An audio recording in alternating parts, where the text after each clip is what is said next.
Hey friends, I was just reading an amazing story about Abraham in the book of Genesis and came across a few details that I completely overlooked in the past.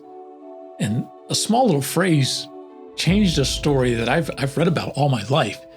And the story becomes one about the legacy of a father and his desire for his children to have a better life.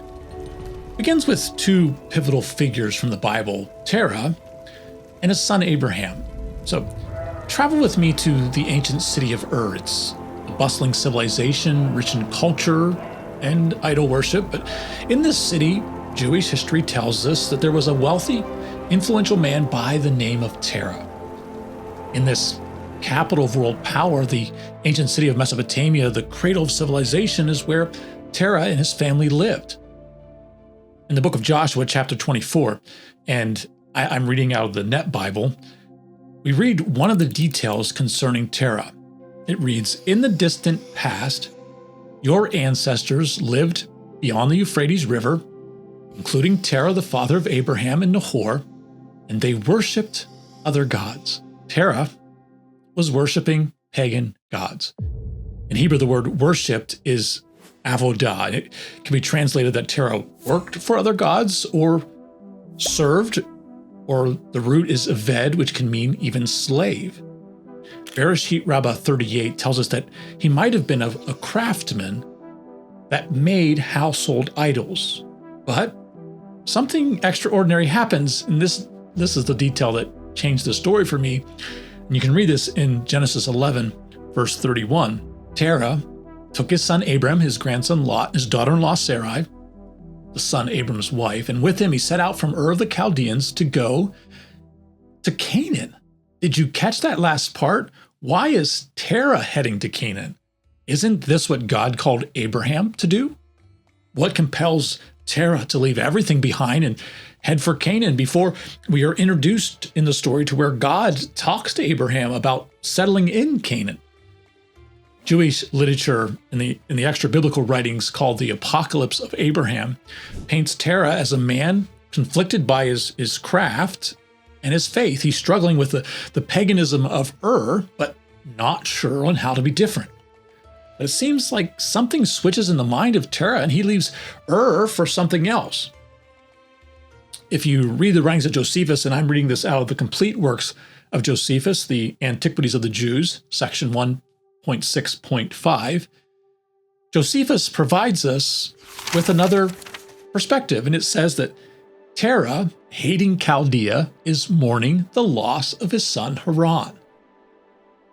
So Terah and his household leave Ur. You can imagine the journey along this rich, majestic Euphrates River northwards along this ancient trade route.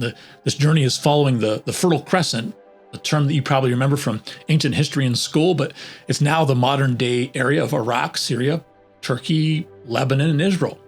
But this route is the main trade route of the then-known world.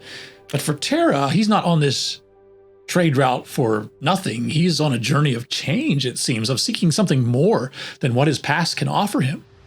Even in the Hebrew definition of the word Terah, we get this concept of somebody who is pursuing. It can mean traveler or wanderer. But here's where something happens. Terah reaches the point where the Balik River flows into the Euphrates, and something changes his direction. Instead of joining the trade route that goes along the Mediterranean Sea towards Canaan, he turns in the opposite direction and heads north towards Haran. Why Haran? What makes him change his direction and go north? He's traveled almost 600 miles towards the land of Canaan. There's about 500 miles remaining. They've traveled a long, long way. Why does he stop after traveling almost halfway to Canaan? Was it the grief for his son? Was he standing at the crossroads by the sign that said, "This way to Haran," and seeing a name that is similar to his son's name? The grief in his heart overcame him and it was too much, so he settles in Haran, wrestling with this terrible loss. Maybe it was because in stopping in Haran, he knew that he'd be positioned along the two largest trade routes in the world and have a strategic location to further his craft and maybe pursue wealth at this crossroads of civilization. But standing at this crossroads, he gives in to one of those issues or something, and maybe the safety of his past lifestyle took over and he settles for security over the call to Canaan. As I was reading this, I was struck by a very important lesson. Sometimes the journey we start isn't for us to finish. Terah's journey got his family over halfway to Canaan. Terah's journey started something in motion that sets the stage for his son to do something that's far greater. This reading of the story of Terah adds context to Abraham's life and shows us Abraham didn't show up in the pages of our Bible out of a vacuum, but he's continuing a journey that was originally started by his father, Terah. How do you think that Terah's journey impacted his son, Abram? Watching his father take that bold first step out of Ur, it must have been transformative. Seeing his father leave everything behind and set off for a place of hope and a promise of something better. It laid a path for him, a path to complete the journey to Canaan, a journey that led to the promise. It's easy for us to look at Abraham and see him as a man of faith and following the directions of God, but we often overlook how important it was for him to have parents that started him out on his journey. As a parent or leaders, it's not always about reaching the destination. It's about taking the first step, leaving behind our own our own comfort zones, our own idols, and setting a direction for the future generations. Terah might not have reached Canaan, but his legacy did.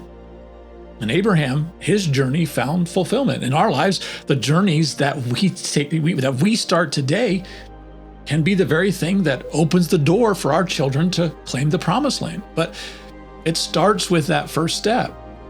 If you started a journey or been blessed to be a part of one, I'd love to hear about it. If you can leave a comment below about some of the activity that you found God in. It's interesting for us to read that about each other because we begin to realize how God is playing a part in each one of our lives.